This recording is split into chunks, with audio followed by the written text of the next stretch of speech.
बोले ओम स्वाहा भस्म कर दो भस्म, हमें क्यों नहीं कर देते भस्म?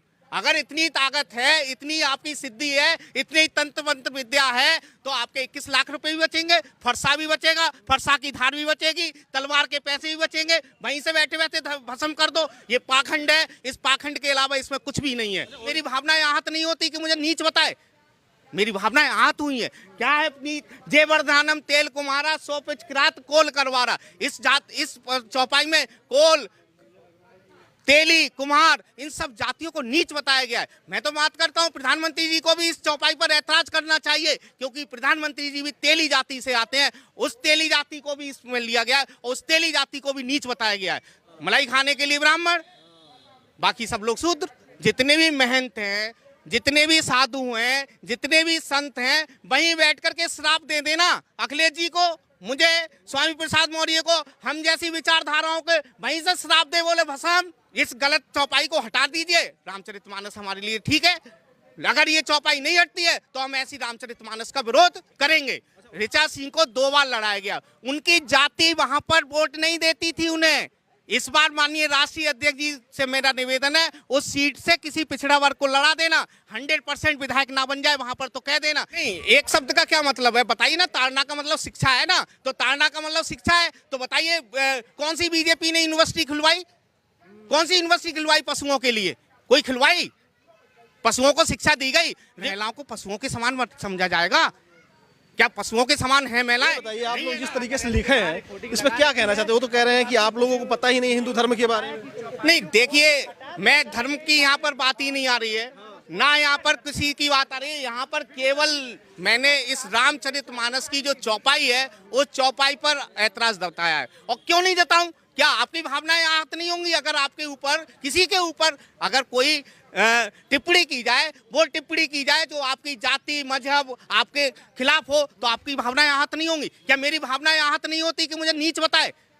मेरी भावनाएं आहत हुई है। क्या है जेवर्धानम तेल कुमारा सो पिचकिरात कोल करवारा। इस चौपाई में कोल, तेली, कुम्हार, इन सब जातियों को नीच बताया गया है। मैं तो बात करता हूं प्रधानमंत्री जी को भी इस चौपाई पर ऐतराज करना चाहिए, क्योंकि प्रधानमंत्री जी भी तेली जाति से आते हैं। उस तेली जाति को भी इसमें लिया गया है और उस तेली जाति को भी नीच बताया गया है।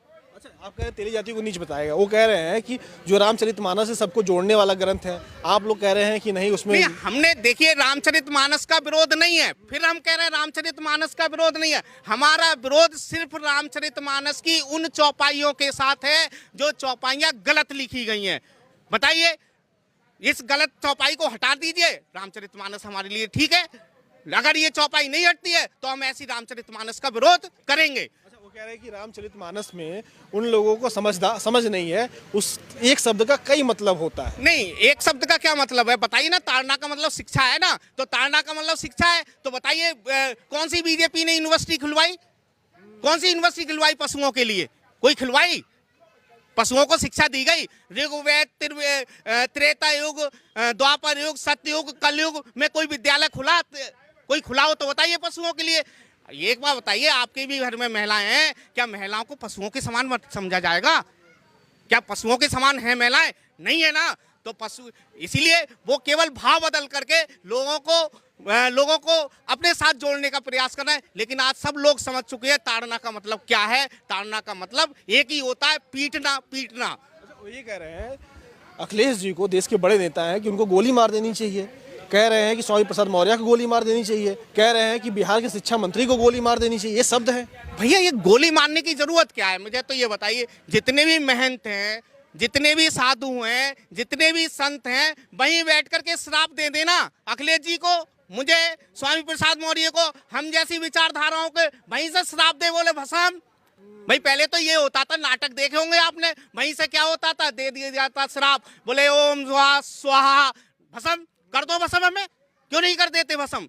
अगर इतनी ताकत है, इतनी आपकी सिद्धि है, इतनी तंत्र मंत्र विद्या है, तो आपके 21 लाख रुपए भी बचेंगे, फरसा भी बचेगा, फरसा की धार भी बचेगी, तलवार के पैसे भी बचेंगे। वहीं से बैठे बैठे भस्म कर दो। ये पाखंड है, इस पाखंड के अलावा इसमें कुछ भी नहीं है। हिंदू राष्ट्र की बात कर रहे हैं। देखिए, मैं फिर कहूंगा, आप इसको बांटना चाह रहे हैं, लेकिन मैं फिर कह दूंगा, मैं कहता हूं, एक बात बताइए, चार भाई हैं, हिंदू राष्ट्र आप कैसे घोषित कर सकते हैं? कैसे घोषित कर सकते हैं? 4 भाई हैं, अगर चारों के पास 100 रुपए हैं तो कोई भाई कितना भी कमजोर हो 10 रुपए लेकर के तो हटेगा ही, लेकर हटेगा, 10 रुपए लेकर हटेगा। यानी कि अगर इस देश से हिंदू, मुस्लिम, सिख, ईसाई जितनी भी जाति हैं, यहूदी, पारसी सब लोग रहते हैं, क्या उनको इस देश से निकाल देंगे? अगर निकालेंगे तो उन्हें कुछ ना कुछ हिस्सा देना होगा। इसका मतलब भारत देश को फिर टुकड़े करना चाहते हो, और कितने टुकड़े करोगे इस बार?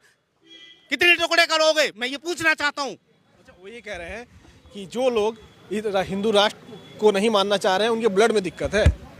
ब्लड तो वो चेक करा लें, किसका ब्लड में दिक्कत है, हमें कोई ऐतराज नहीं है। ब्लड वो चेक कराए ना, अगर हमारे में ब्लड में दिक्कत है चेक करा लें, किसका ब्लड मैच करता है, मैच करा दें। अच्छा, वही कह रहे हैं कि जो लोग हिंदू राष्ट्र की बात नहीं मान रहे हो, यहाँ के रहने वाले नहीं, मूल निवासी नहीं है। नहीं तो आजकल तो बस बीजेपी की भक्ति करो, वो देशभक्त।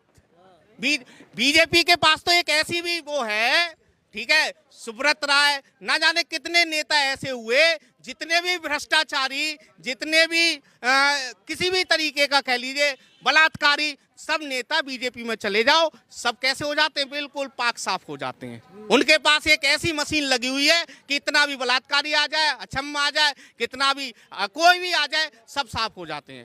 तो धर्म केवल, हिंदू धर्म केवल उनके लिए है, बाकी किसी के लिए नहीं है। अच्छा, एक चीज और है, वो ये कह रहे हैं कि अगर आप लोग हिंदू धर्म की बात कर रहे हैं तो बाकी धर्मों का क्यों नहीं नाम ले रहे हैं? नहीं, ये बाकी धर्म में, चूंकि हम पर हिंदू धर्म के नाम पर ठगी की जाती है ना, हिंदू धर्म के नाम पर ठगी की जाती है, इसलिए हम हिंदू धर्म की बात करेंगे। क्योंकि आप लोग हिंदू धर्म से हैं।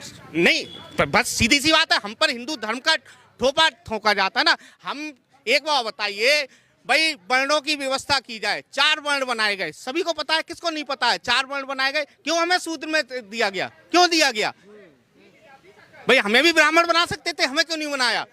मलाई खाने के लिए ब्राह्मण, बाकी सब लोग शूद्र। मलाई खाने के लिए वो वर्णों में बांट दिए। वो तो कह रहे हैं वर्ण व्यवस्था सही है। वर्ण व्यवस्था सही है तो पहले ये बताइए, उस वाल्मीकि की क्या गलती है? उससे मेला क्यों ढुलवाया गया सदियों तक, युगों तक? उस जाटव समाज की क्या गलती है? उससे चमड़े का काम क्यों कराया गया? उस मौर्य की क्या गलती है? आप मलाई का काम करते रहे, आपने कह दिया हमारी रियासत वहां तक तो हमारी रियासत, आपने कह दिया सारे धार्मिक, बस 4 मंत्र पिए और पढ़े और ले लिए पैसे। तो ये भाई, ये वर्ण व्यवस्था ही गलत थी। इस वर्ण व्यवस्था के ही कारण इस देश में हिंदू धर्म की आज ये स्थिति बनी हुई है। वही कह रहे हैं जाति जनगणना नहीं होनी चाहिए, क्योंकि जातियों में लोग बढ़ जाएंगे। जातियों की गणना इसलिए नहीं होनी चाहिए, उन्हें वास्तविकता पता चल जाएगी ना कि हम लोग कितने हैं।